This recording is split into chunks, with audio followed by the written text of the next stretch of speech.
Yes, hello, good evening, good morning, good afternoon, depending with where you are.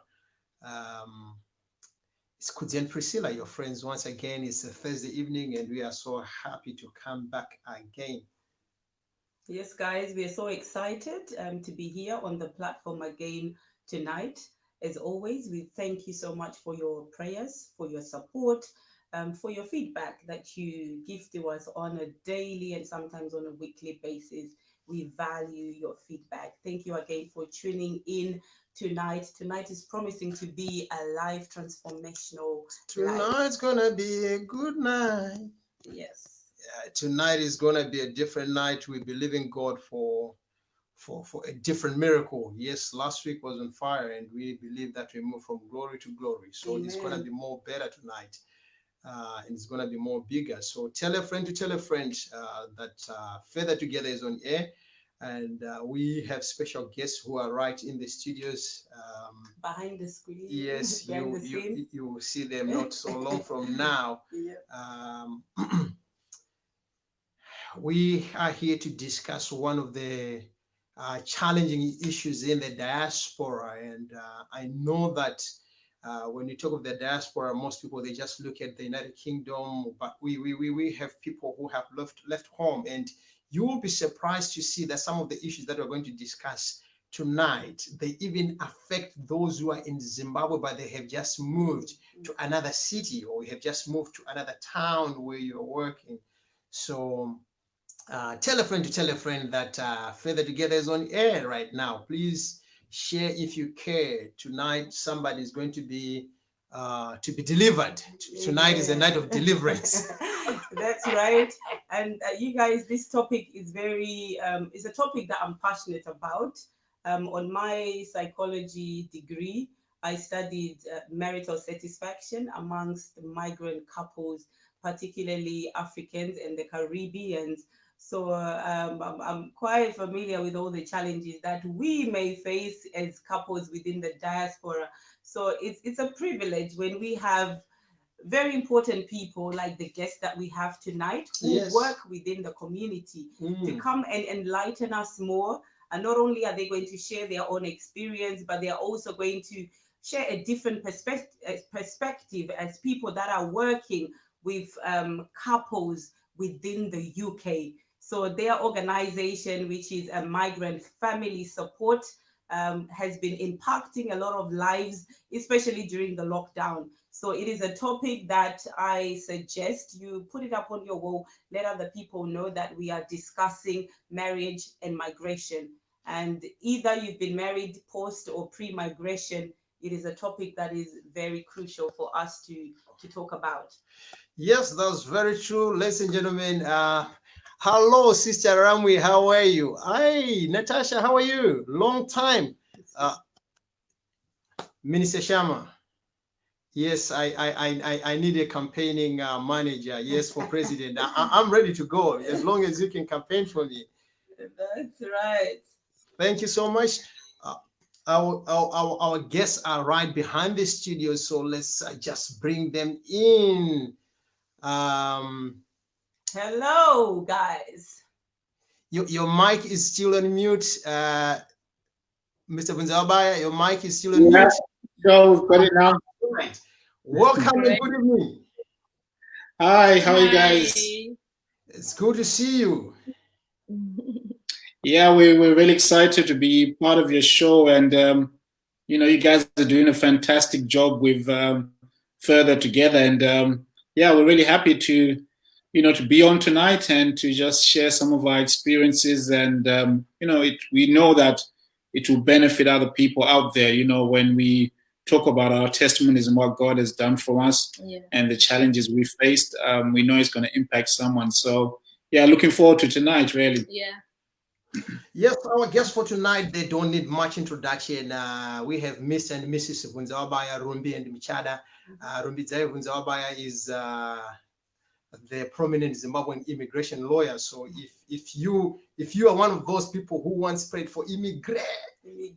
chances are you might have passed through Rumbi's office. She's also the host of the Rumbidzai show, which we have seen on the airwaves on social media. And Muchada, he's a businessman. He works within the care industry as well as other ventures and working behind the scene. When Rumbi is at the forefront, he is that gentleman who is works behind the scene. Nkoma, how do you do it? I mean, I cannot just be behind the camera and leave Priscilla alone on the limelight. I want to be on the limelight as well. How do you manage to do that? Yeah, I had to get dragged in, to be honest, to be on this show today. I know.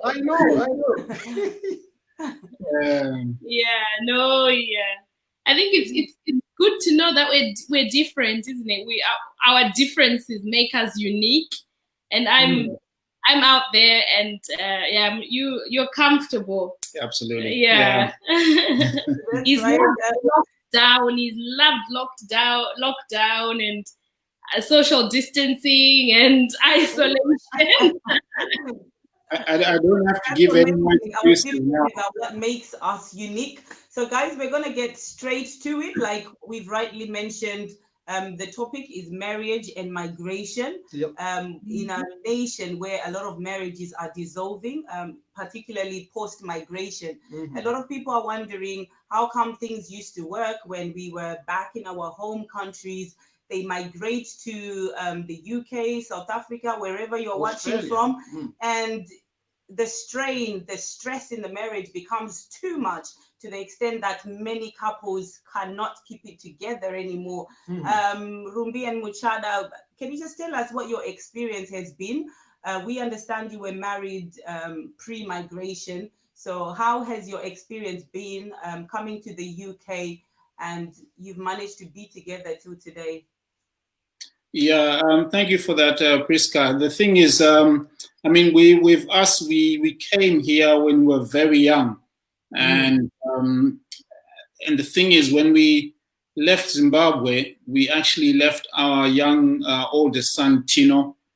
He was only about 9 months old, so just that impact of, as a parent, your ideal situation is you're thinking you're just going to be raising your family together all in the same place. But we had to leave our young boy in Zimbabwe. So we're very young in marriage, coming to a foreign land, trying to adjust to all that there is in terms of understanding the UK and what it involves. So we got here in November, really cold. So we're wearing those long johns, and the layers on top, and thinking, oh my gosh, this is, we're not used to this at all. And but I think one of the really greatest challenges we faced is isolation, because we were quite fortunate when we're in Zimbabwe or other countries where you've got your family structure. You can go to your uncles or your aunts, ask for some advice. But we were really thrown in the deep end. We'd only been married for less than a year, and we're now here in the UK. So we've got all that to battle with. Of course, we hardly knew each other in terms of as husband and wife. So we are starting to know each other as husband and wife in a foreign land, and you're fighting, you are blaming each other when things go wrong. You've then got the whole immigration issue that just becomes an issue when it comes to having to renew your visa. Initially, I was a student, and we had to reach a situation where Rumbi actually had to do nursing to extend our leave before my leave was expiring. And, that in itself was challenging because, Rumbi was qualified and worked as a lawyer in Zimbabwe. We know our nurses, they did a great work and are still doing a great work during this COVID era. But it's just something that she had not thought that she would be doing and coming to the UK for. So that posed its own situations and its own challenges. At the time, Zimbabwe wasn't really that bad. So there was an issue. Sometimes you'd cry I want to go back home. It's your fault. So, I remember, yeah. I remember. The other thing was just isolation from family, because I left all my family at home, and Muchada's family came here. So I didn't have any one of my own siblings, or my mom or my dad. So I remember phoning home on the telephone booths, because those days we didn't know about cards. Yeah. And I would change money like £20 and put £1 coins into the phone book and just phone my mom just crying. So I wouldn't say a word. So I would just phone and then cry. And the money would finish without me having said anything. Yeah. So it was really challenging. It was difficult then. We didn't know many other Zimbabweans either. We didn't. Yeah. So you were isolated. You had no one to ask or just to talk to. It was just yourselves. So yeah. So those days were something else. It was. Yeah. But we're still here. Yeah. So we thank God for that.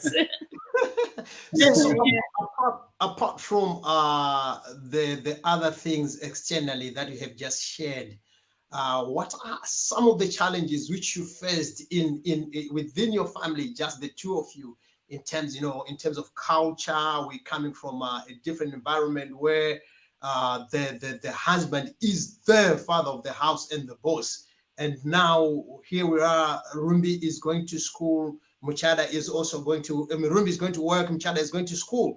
Can you take us through that phase, please? For us, I'll probably talk about that. For us, we met when I was in A level, and he was in second year at uni, isn't it? Yeah. Second year. So we were really good friends, and I think before we got married, we dated for about four years. Yeah, about 4 years before we got married. So we were really, really best friends. And coming here, we didn't have that very difficult. Muchada is not a very A hard mashona type. The The hard samanyika. He's not a hard mashona type. So yes. We didn't have that. We just got on with it, and I think that's one of our strengths, that we were a team. So there were times when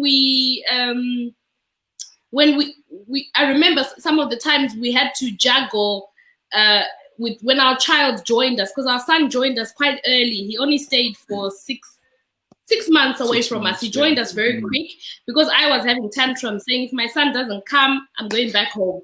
So Muchada's mom brought our son, and they all came, and we used to swap him at the nursing home. So I used to go to school, and then Muchada would go to work, because we had swapped. We were going to school, going to work, juggling those two. And then we would swap him at the door of the nursing home. He would, Muchada would come with the buggy. I would take the buggy and go home. He would go to the night shift. In the morning, we see each other by the door. So those are some of the challenges, that we didn't have time because of work patterns. We were just working. And we were quite young, so we just we got on with it, didn't we?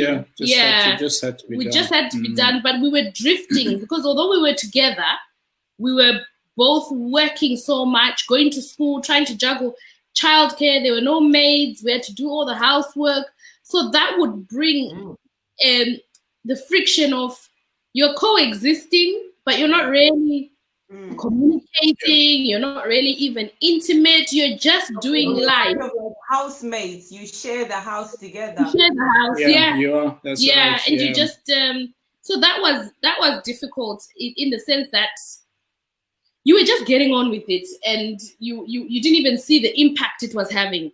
I think it was only later that you saw that you were drifting apart, and you were, we had those challenges in the way you were not really being intentional about your marriage, but you were just living together, raising a child, just getting on with it. And for people that have watched one of your programs before, you highlighted that you were separated at some point in your marriage. Would you say that these issues pertaining to migration would have been some of the factors that made you to grow apart at any point? Yeah, to be honest, I think they did because, when you're just coexisting together, but there'll be issues that will be rumbling and bubbling underneath the surface. And, there will always eventually come a time where things are going to explode. So there was a lot of stress on our marriage at that time. We also moved around, so many different places. We initially started off in London. We then moved up to Aylesbury, Wolverhampton. So in all that transition, and then eventually ended up in Coventry, that caused such a lot of strain on us. I think there was added dynamics of in-laws, because as Rumbi said, it was my mother who was here, and then eventually also my sister came. So, at times you're in a battle, as a man or as the husband, at one stage you're defending your wife, at one stage you're defending your mother and your siblings. So all of that was rumbling underneath, and it just got to the stage where it seemed like we just couldn't continue on together. So that sadly resulted in us separating for some time.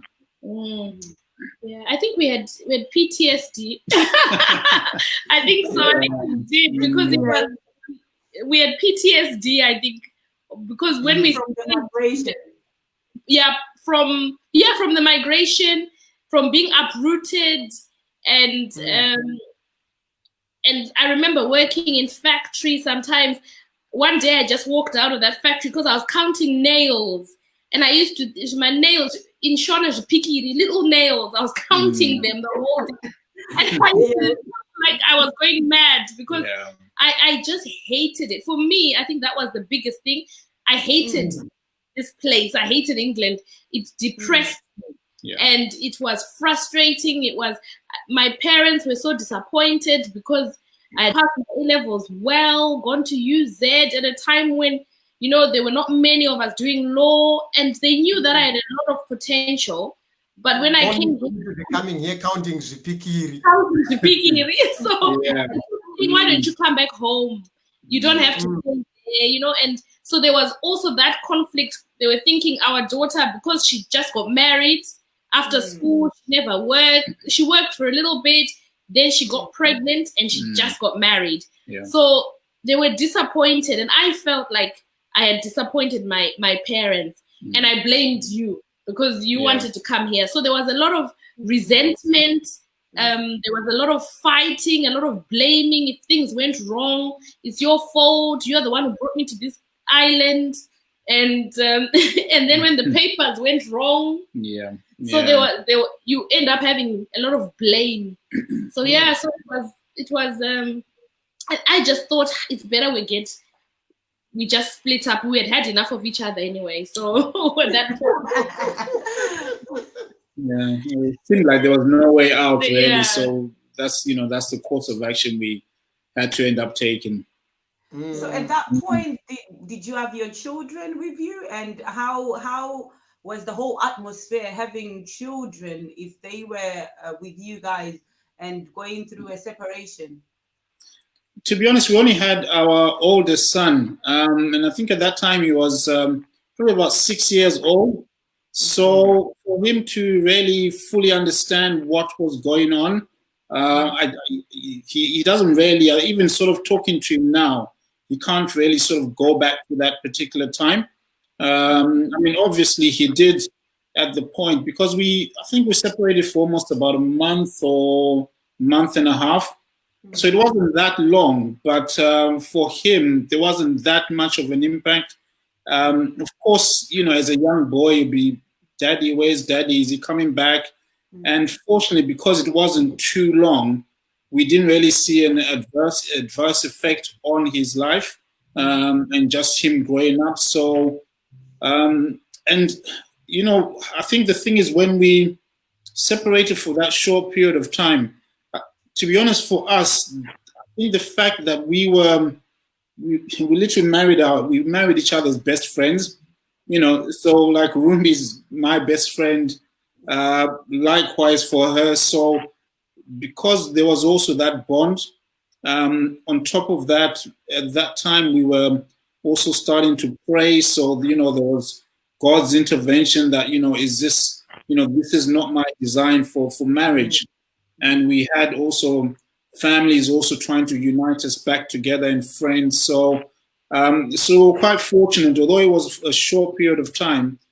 It did then help us just refocus and say, you know what, we can, whatever it is, it's not insurmountable. We can tackle it together. So, fortunately, we then did get back together. You know what? They say life is like a washing machine. It will throw you up and down, squeeze you, roll you. When you come out clean. You come out a power couple as you are. And those who are watching right now, they might want to understand, how did you make it work again after that separation? Now that you're together, how did you resolve it? I think we had good people around us. So we had good friends. We had our other friends were on your show a few weeks ago, the Garandes.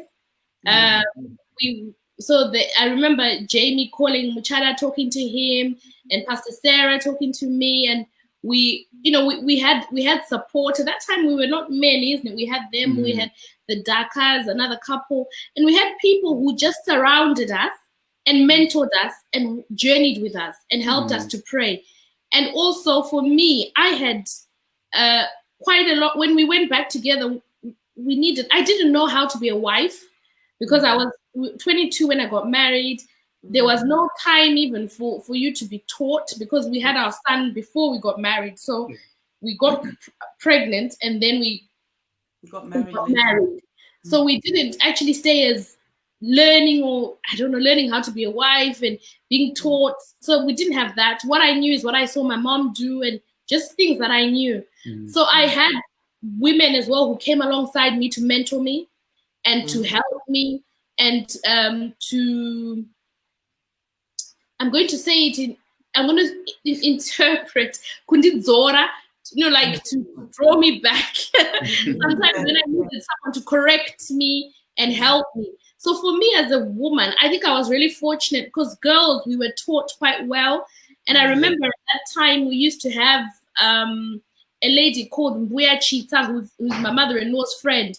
I think she realized that the young girls, they didn't have mentors, they didn't have anyone. So she used to gather us together with my other sisters-in-law and just teach us, and just help us and teach us to pray and really, really help us with biblical principles of how to be a good wife, how to support your husband, how to pray for your children, how to pray for your family. So we were fortunate in that respect that we got really good advice. We had good people around us. We were surrounded by a really great community of people who helped us through the challenging time. So even when it became hard again, we knew where to go, and the people would then support and help us. And you had from church, isn't it? I think you had Angel. Yeah, and I think with what Rumbi touched on, it's you're asking us earlier on what are the challenges of marriages in the diaspora, and for us in the initial stages of our marriage, it's not having any positive role models to go to, whether that be just men or couples or females, that wasn't there. So you're just fumbling alone by yourself. There's no one to emulate. Some of the things we saw when we were growing up, as children, they weren't always the perfect example of what marriage should be, but that's what you will copy and you'll do. So it's a challenge, and which a lot of couples don't have. They can't go to someone, go to a couple that they can say, help us, mentor us, support us. So it was quite fortunate that at the time we separated, that was starting to come into place for us. And then that enabled us to really get back together. But not only when we got back together, we then started working on realizing how our behaviors are affecting one another. So that really helped. And I like what you've both mentioned, which is one thing that we advocate for, whereby we advocate for couples having other couple friends and having mental couples that you can run to seek early help. Because really, some of the things that we may end up separating for are things that can be solved when you just Yeah. sit with another Mm. couple, when you dialogue with another couple, and which Yeah. is the reason why having people like you on the platform can enlighten a whole lot of others that some of the things that we think are big issues, they Yeah. are not as Yeah. big as they are. So, so we thank you again for coming on the platform. I want us to go into the work that you do. You are founders of Migrant Family Support. You're offering support to migrants within the UK. Tell us how that came about and the kind of work that you're doing. Mm. Yeah, well, as we were saying, we at our church where we were going to at that time, we started getting involved in the couples in the marriage ministry, and so we started getting training, to be able to then support other couples in church. At the stage when we started, we felt that our marriage was fairly okay, but we learned so much there. Just being able to communicate. It was, we did this profiling where we were at totally different spectrums, me and Rumbi, totally different. But the beauty of it is that we saw that when we came together, because it's like a circle. So when we actually come together, we form a full circle where we complement one another. So that really helped us. I think that was the start of the work in us to have more of a passion for couples. We then got involved in an organization called Family Life UK. And what they do is they do day-togethers where you have, 20 or 30 couples come, you discuss various topics about resolving conflict, communication. It's a very good environment to deal with some of the difficult questions. And they also do together groups where you have groups of maybe 4 or 5 couples and you go through a 12-week program, just discussing and sharing, praying with one another and fellowshipping. So that's some of the work that really helped us. And then there's the migrant family. Yeah. So we serve Family Life UK as facilitators, and we also run together groups. Some are done virtually and some are done face to face.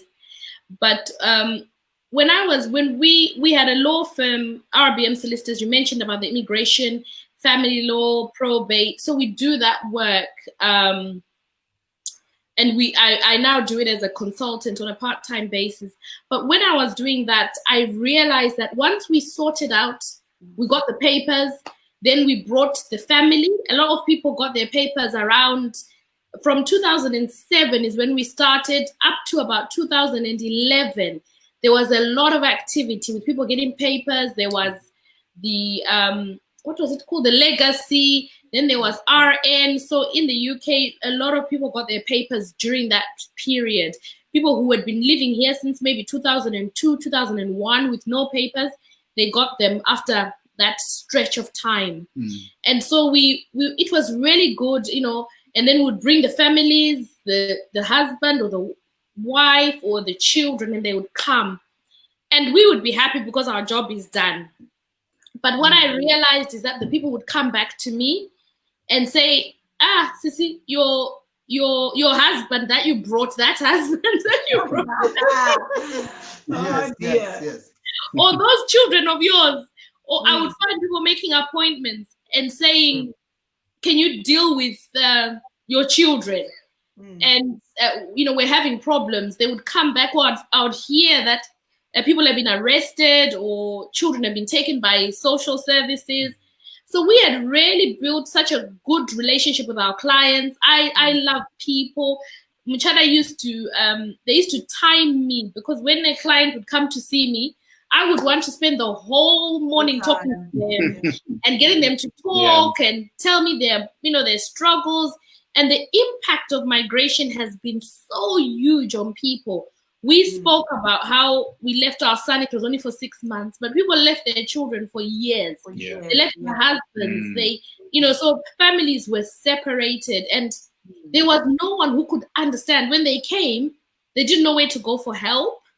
Who understands what we've gone through? I remember speaking to someone, and they were saying, but why would you leave your child? Yeah. So I said, you don't get it, because when people came, there was no time. You didn't know where you were going. You just got on a plane and came in 2001. In search of yeah, so people didn't understand, and the impact that it had on the family unit. So we just started, just like me, just supporting people, referring them, signposting them to the services that are available here, but also holding their hand in the journey so that they're confident enough. Being an illegal immigrant, you lose confidence. You really affects you as a person. You face rejection. You are exploited. So when people come out of this migration process, they're already so vulnerable that for them to even access services that are there, it's challenging. And there's no trust that, it's not automatic trust. So that's how migrant family support was birthed, from a need that I saw, that we needed to have services which are culturally sensitive, where you can have people that you relate to and you're able to get the help. So we offer support in marriage, in parenting, and in bereavement, and helping people not through clinical skills, but sometimes it's just being able to speak to them, be able to hear what they're saying, journey with them, help them. And when they need more support, they can, we can then build up their confidence to be referred on to other organizations. So after, I really felt the Lord calling me into this area, and it's something where I struggled in prayer a lot for a few years, where I didn't want to really give up our law firm, and we had been working there together, but I really felt the Lord say, you know what, this is what I want you to do. And we had a lot of time to pray, a lot of mentorship, a lot of support from my pastor, from my friends. And so in 2018, we sold our business and we left it. It's a testimony, really. It's just an amazing testimony. It was really challenging, and it was one of the. I didn't even tell people, like, my family or anyone. We didn't tell them because it just doesn't make sense. So the people who knew were people who had been praying, and we said, okay, let's leave it. And then I started to focus more on migrant family support, but still working as a solicitor, but not running a law firm. So I still work. And the way God does things is just amazing. Financially, you think you're taking such a big loss, but when you don't have the overheads to run a business, you end up coming out better off. So, God's way is just wonderful. So we do migrant family support, and I run another ministry called Freedom, which helps people just to deal with root issues. So it's a Christian ministry, whereas migrant family support is not purely Christian, it's for anyone. But Freedom is more of evangelism and deliverance and healing. So that's the work that we do. So we do one-to-one support with couples. We do pre-marriage. We love pre-marriage. We do seminars, and we also have a bereavement program. So like even right now, there's a bereavement program that's going on for group support. We've just starting a support group for people who have come out of relationships, for divorced people and separated people. So we run a support group for people because we recognize that a lot of people do pre-marriage, they do marriage work, but when things don't work out, people don't have anywhere to go. Trying just to navigate, and also just to recognize, what did I do wrong? So that next time if I go into another relationship, I can, we can do things differently. So we do that. We're starting a program next week, Tuesday. And that will be run for about 10 weeks. So it's a fusion of law and also therapeutic support. So I do the legal bits, somebody else does the therapeutic bits, and then whoever needs prayer, we refer on to freedom. So that's the ministry that I do, and then which other focuses on business. Yeah. Get in touch, people. Get in touch. Yeah, if you are out there and you are having challenges, be it in your marriage, in your family, or you are going through bereavement, here is Rumbi and Mchada. Please get in touch with them. They are on social media, Facebook, on Twitter, and on Instagram. You will find them, Bvunzawabaya and Mchada Bvunzawabaya. Help is just by the corner. You guys mentioned that you work with migrants, especially in the areas of marriage, and now you are roping in those who have been who are having challenges in their marriages, probably divorced. What would you say are the major challenges or major contributors of divorce to migrants in the diaspora? Yeah, that's a really good question. I think one of the things that we find is that the busyness of life here in the UK. There's quite a unique situation where a lot of the people in their diaspora, they have financial obligations back home.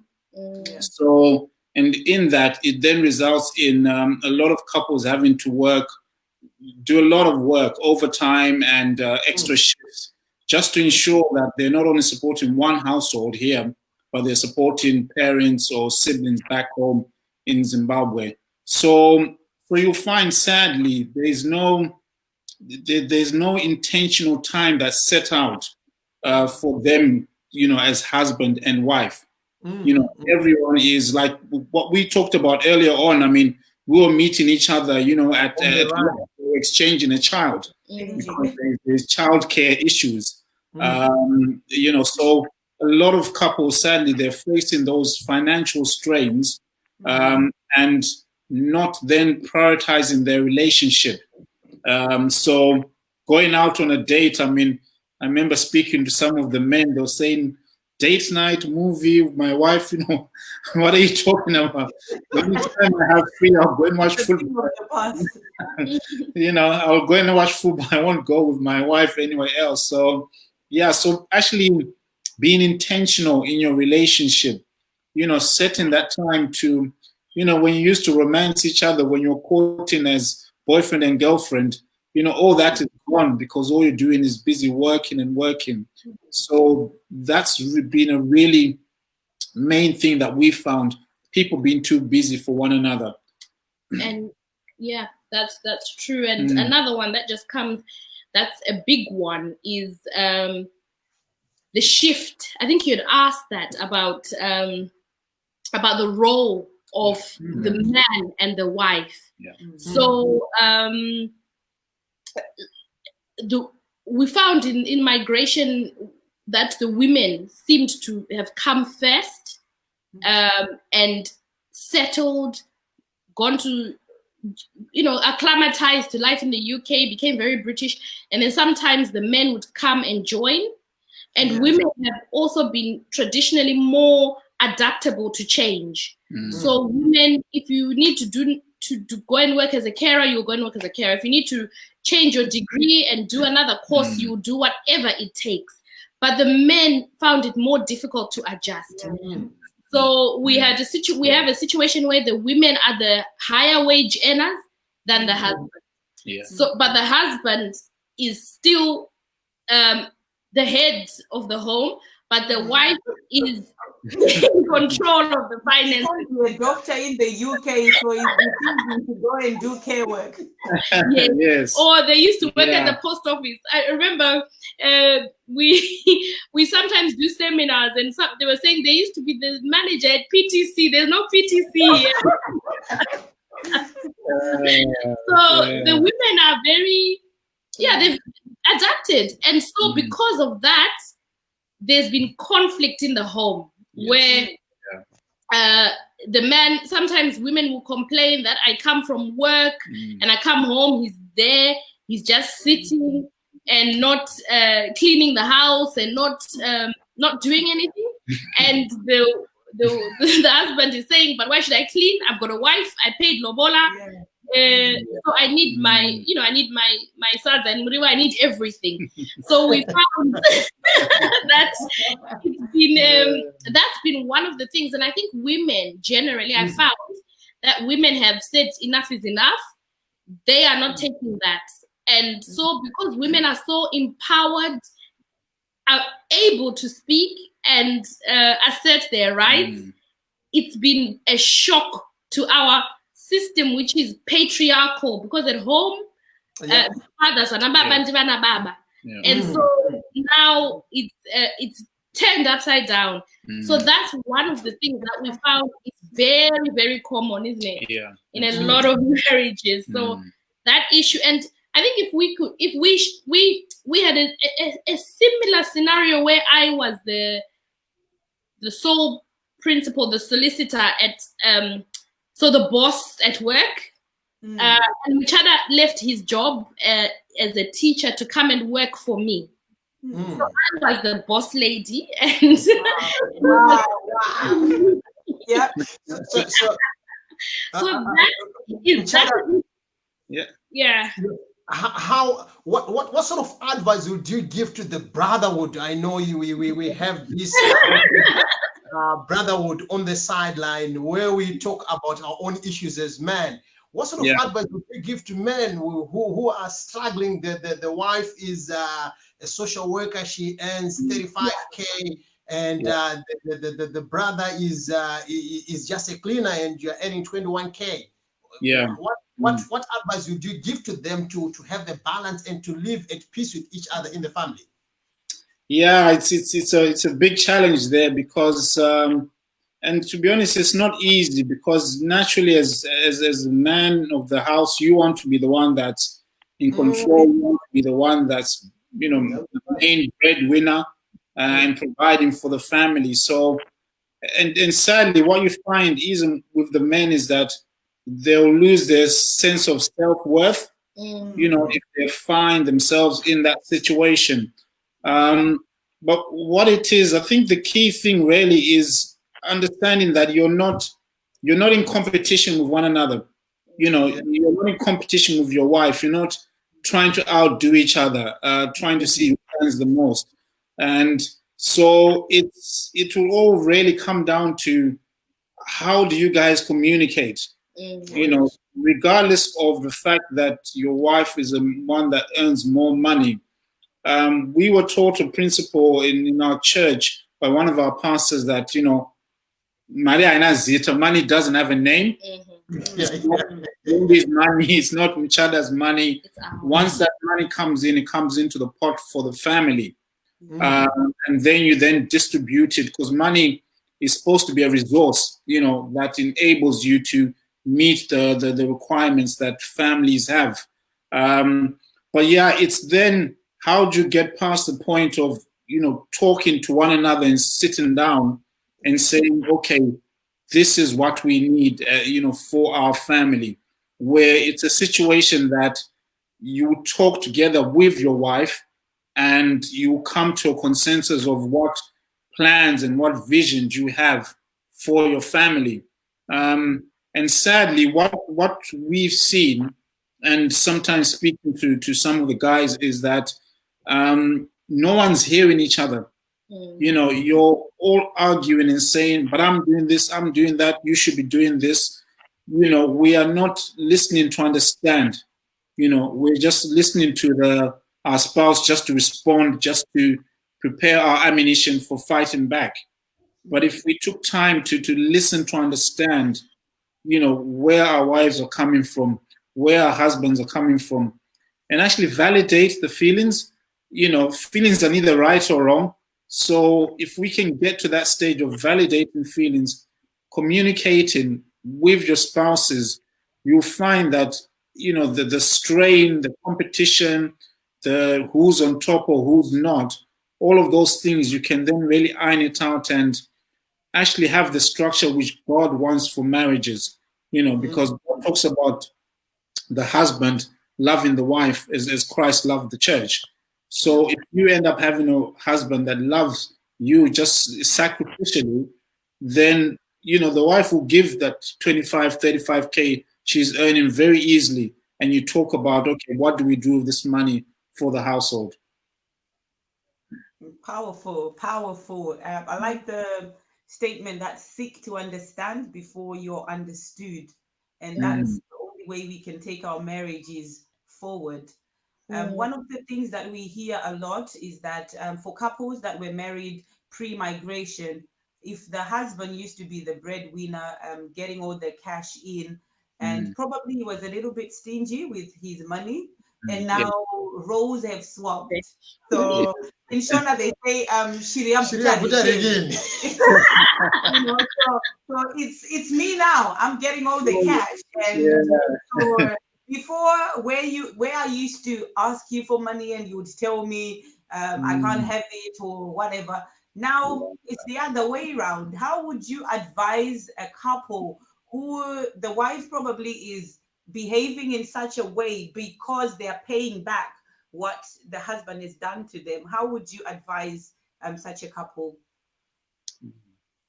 I think one of the things that we advise them is that they should it's important to address those past hurts, because the things that happened in the past where the woman felt maybe oppressed, abused, or taken advantage of back home, it's important for her to be able to verbalize that, for them to have those difficult conversations and to bring it out in the open and address that, you know, and then to forgive each other. I think we to say, you know what, when you did this is what happened.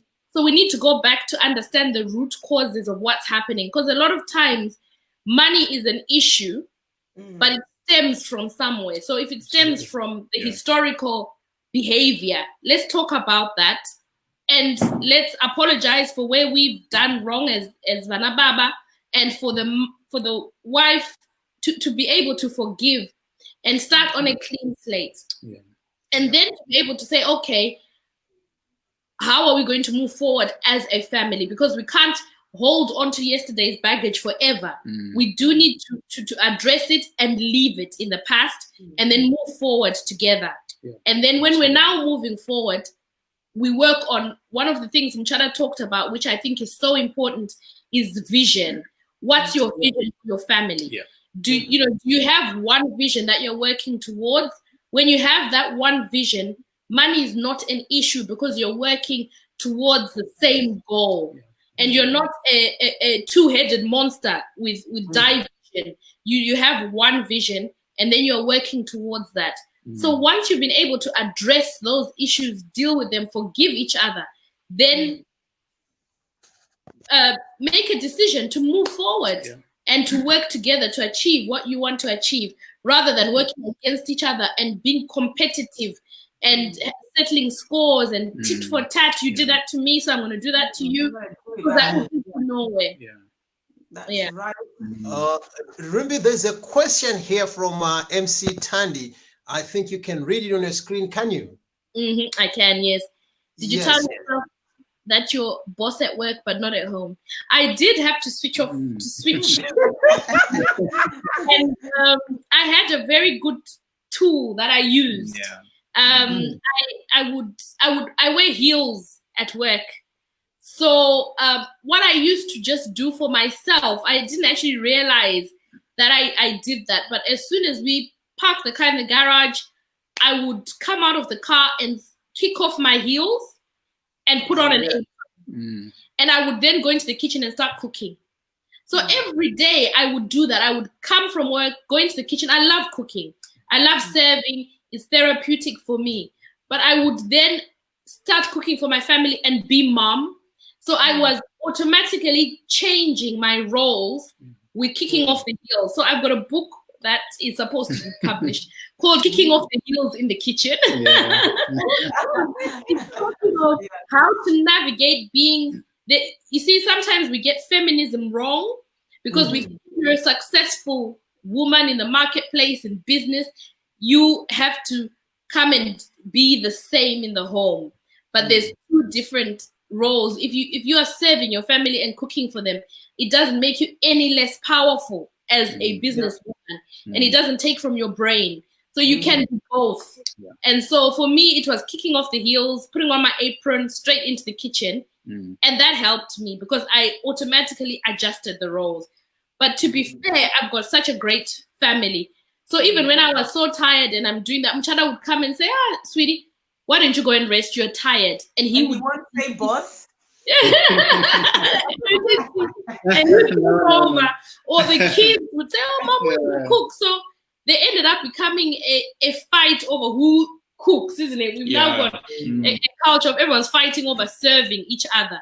Because I perhaps set the tone as mom, that's how I demonstrate love. So they also now, everyone just fights to cook. Everyone loves doing it.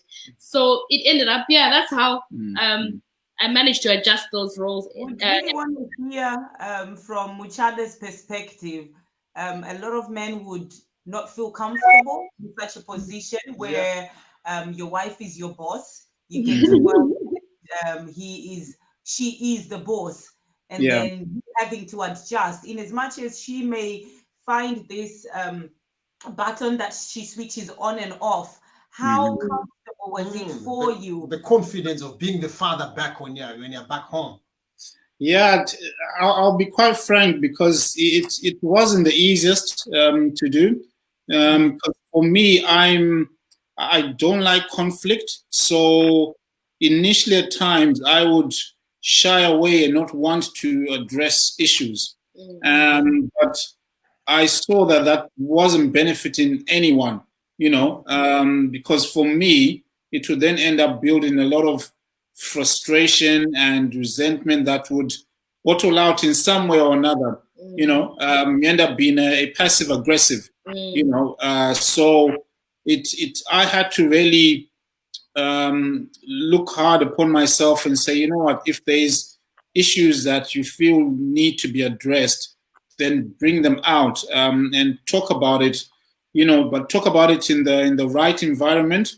One of the things that we used to try and do is that if we're dealing with issues at work, we would discuss and talk about those issues at work and not bring that home, in terms of not even, if we're having particular cases or financial situations at work, would try and make a distinction between home and work. So that helped us quite a lot. It also helped to realize that, the business that we were running, it was sustaining us as a family at that time. And I'll be quite frank, I'm not a lawyer. I don't like drafting arguments. I don't like, going to court or anything like that. But there was a season where I had to do that. And I knew that, we're doing this together for the family. But the great thing is that what Rumbi said is that we had a vision.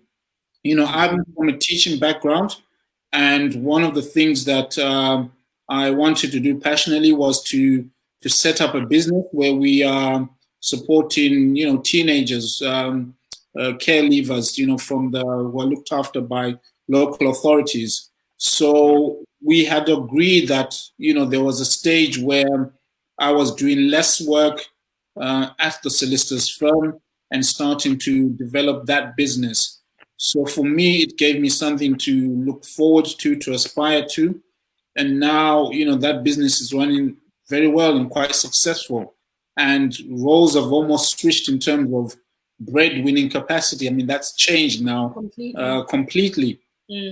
So, at times there's a season where, as husbands, we have to step in and do what needs to be done for the family.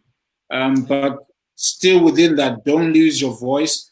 Don't lose your responsibility as a father, as a leader, as a priest of the house.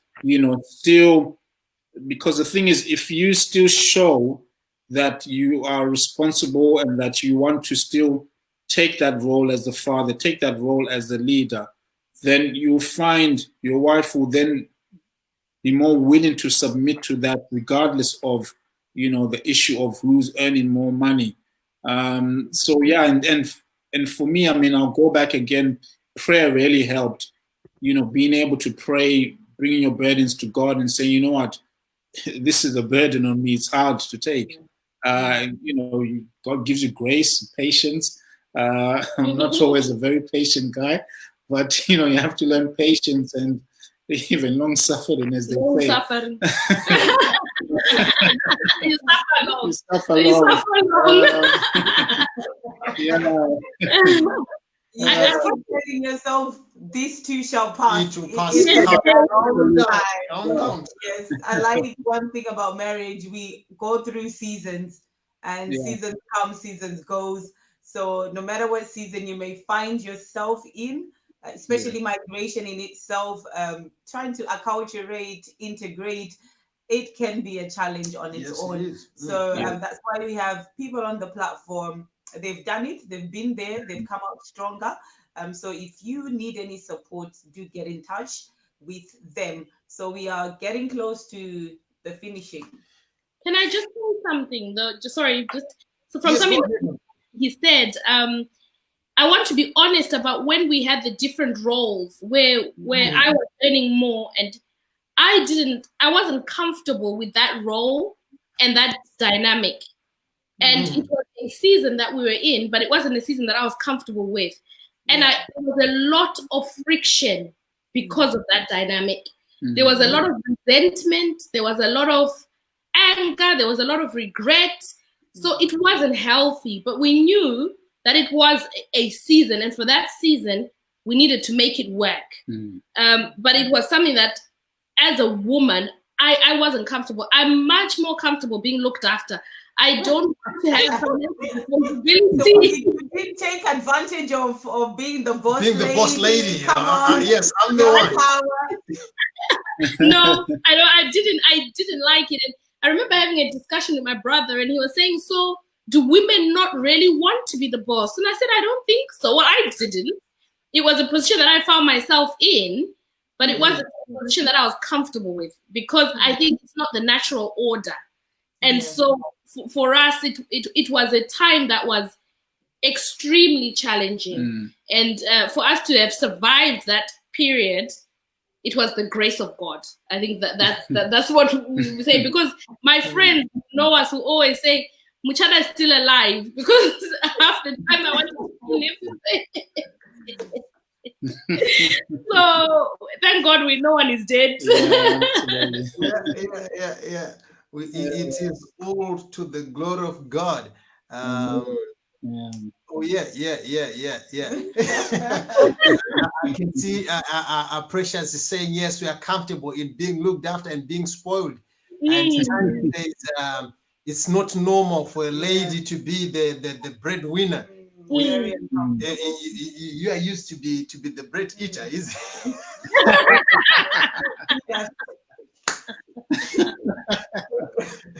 You know what? We would love to have you for the next hour, but we know that you're quite busy and you have other programs waiting.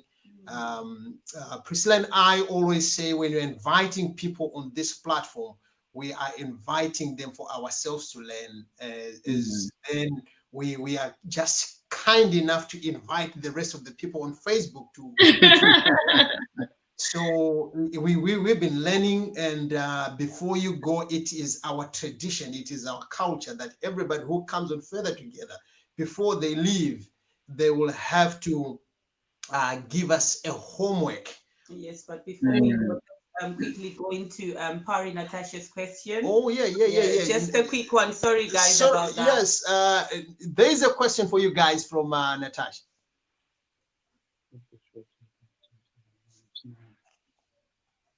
I think, to be honest, it was. Do you mind to just probably say the question before you answer? Okay. Sure, it's gone away now. Sorry. I think it was, how did the short separation impact into your lives now? Okay, so in a strange way, I think it was the start of us been a bit more reflective in our marriage, because when they talk about you think that the grass is green on the other side. Yes. Or you don't appreciate something until you've actually lost it. So for us, it got us really seeing, okay, is this what we want for our lives? Do we want to live separated? Do we want to leave our son in a situation where we are, mom and dad are elsewhere and having to contact and all of that? I mean, the thing is, at times, maybe just to say something, that sometimes some marriages can't be saved for whatever reason, and that does happen.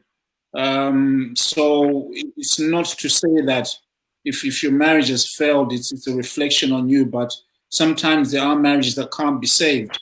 But for us, it was a time where we had to think very carefully, what do we really want for each other? And so that short space enabled us, when we now came back, it was the journey of now starting to see, what did I contribute to the separation? What attributes, what behaviors are affecting our marriage, positive and negative. So it started us journeying to start working more on our marriage. So it was a bad thing, but God turned it around so that it could be something, a platform for us to really start building on proper foundations and understanding one another in our marriage. Powerful. They say the grass looks greener on the other side. Only when you arrive there to discover that it needs mowing. Yep, you have to do the work. So before you go, yes, I can see the thank yous. Thank you, everybody. Before you go, we would like you guys to give us a homework or tips to enrich our marriage. To enrich the marriage here. Kudzi and Priscilla. I think we'll do one each. I'll start, and then we can finish off. One of the things that we talked about a bit earlier is being intentional. Being intentional in your marriage, intentional in spending time, apart from other commitments, children commitments. Spend time as husband and wife. Spend time enjoying one another's companies. Spend time rediscovering one another once again. Rediscovering why you fell in love with Kudzi. Why did you fall in love with Priscilla? Sorry. So rediscover why. And the thing is, actually set it as a date night, or an afternoon or whatever it may be. Have that time, whether it's every 2 weeks, it's on a Thursday that you go out, from whatever time it is, that's your time together, or whether it's every month, do that, be intentional. So, and it doesn't have to be expensive, it can even be taking a walk in the park, where it's just the two of you, or just going and having a drink or coffee. It's the quality of time and the fact that you've carved out that time for each other. I'll say that's a key thing to make sure that you set yourself time, be intentional, have date nights, have times focused for one another. Be intentional. That's the word. Yep. And there's so many tips, but I would give one, which I think is so important. Have a vision for your marriage. So have a vision. The Bible tells us that we should write our vision down so that we can run with it. So even in our marriages, it's important to have our vision boards, our 1 year plan, our 2 years, our 5 years, so that we know where we're going as a family, so that we know what we're working towards, and we don't get taken. If something happens on Facebook, we see people upgrading their houses, we run with them. If others are going on holiday, we change and we do this. But where we know what we have, what we've planned, where are you going as a family? What are your plans? And you know where you're going, and you've got direction. Then you run with it, and you run in your lane. You stay focused. Absolutely. You know what you're praying towards. You know what you're budgeting towards, and you've got a plan. So have a vision setting day. You know, have some time just to sit through and talk about all the different areas in your life. Then you won't be trying to compete with so and so. You won't be trying to do this because you know exactly what you are working towards as a family. You know what? Some few days ago with Priscilla, we were having a discussion after a question from a couple, and the wife was saying, the Bible says I'm a helper, but how do I help somebody who doesn't literally nothing? Do I help you to sit down or to sleep? Or to sleep? So, you know, out there have a vision. Where there's no vision, people perish. And if you don't have a vision for your family, someone else will come and, you know, take you into their vision. So you will realize you and your wife and your family already, you are now following another man out there because you failed to be the head whom God called you to be. Yes, absolutely. Vision and the plan, like Pastor Sarah rightly said in the chat, and do get intentional. Be intentional about it. There's no excuse, people. Whether you have children, find time to take your children to your friends. Have couple friends that you can take your children for a day or so, and be intentional. Get to spend time with one another. Thank you so much, guys. Even though we are coming to a close, do make sure that you share the broadcast. You never know who catches the replay, and it blesses their life. Yes, thank you so much to our friends and family out there. Yes, a good friend and a brother from New Zealand. Oh, your work is midnight now, I think. Pastor Quinn, we see you there. And I see a number of pastors there, Pastor Norbert, Pastor Sarah Garande, to just name a few. We feel so humbled when we see you as man and woman of God coming to support us on this platform. Elders, you are much appreciated. I can't name all of you guys, but you know, we love you.